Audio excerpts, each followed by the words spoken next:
Hi guys, my name's Rob. Welcome to video 23 for the Decentralize Everything Facebook group. Disclaimer, not a financial advisor and don't come from a financial background.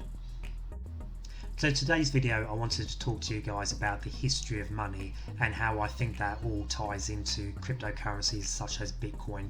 So I've been involved in cryptocurrencies around 2016, and when I was first getting involved I was very hesitant to put even small amounts of money into crypto projects. And the reason behind this was because I didn't understand the history of money. I didn't understand what a fiat currency was. I didn't understand the job of a central bank or what governments were doing with our money. So my financial knowledge was quite limiting. So let's talk more about that. So in order to understand the history of money, we first have to go back in time to just after World War II. So the picture here, what we're looking at, is called the Bretton Woods Agreement. So what happened? On the 1st of July 1944, 43 nations from around the world all came to a place in America called New Hampshire. And the idea was that they were going to rebuild a new global economy, because after World War II, all of Europe was in a complete mess, Asia was in a complete mess, and they needed to get the world back on track. So what actually took place at Bretton Woods of 1944? It was an agreement whereby the US dollar was chosen to be the world's global reserve currency, and in doing so it pegged itself to the value of gold at $35 US per ounce, and then every other currency around the world also pegged its value to the United States dollar. And to ensure compliancy that every country around the world followed these new rules, a new agency was set up called the IMF, or International Monetary Fund, and at the time 75% of all the world's gold reserves were held in America. So by having this new gold standard, it basically prevented inflation, because central banks were unable to print more dollars into existence. They couldn't increase the money supply because those same dollars were attached to the value of gold.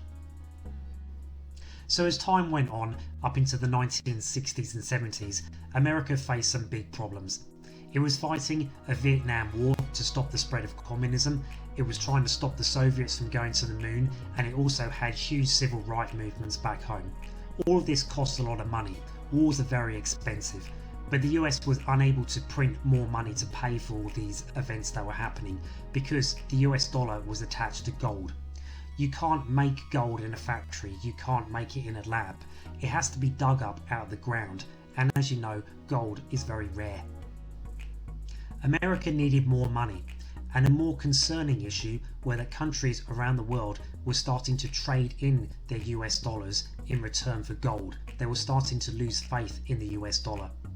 At the time, President Richard Nixon wasn't going to let this happen. He was going to protect the US dollar at all costs.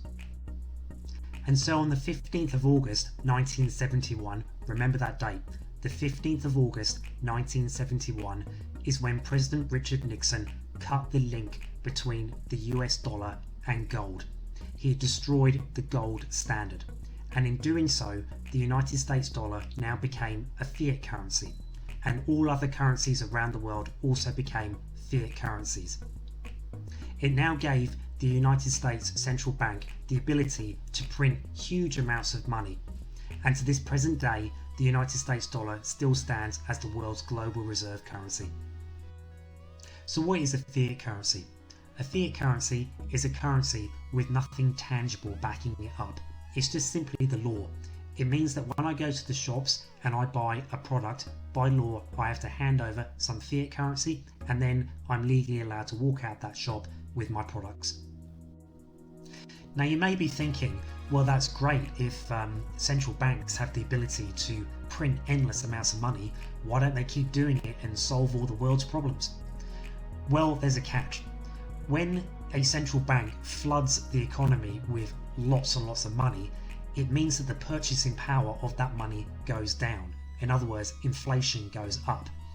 And this is a picture of a man in Zimbabwe, and what's happened here is his central bank has flooded the entire economy with lots of fiat currency.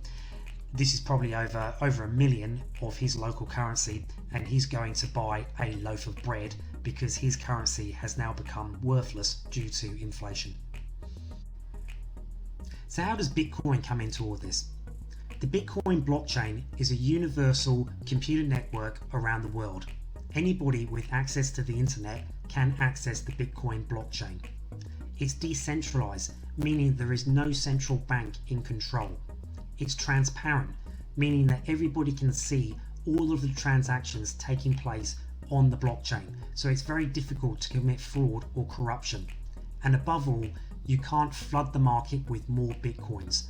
Because its consensus algorithm is proof of work, you have to do work in order to generate more Bitcoins.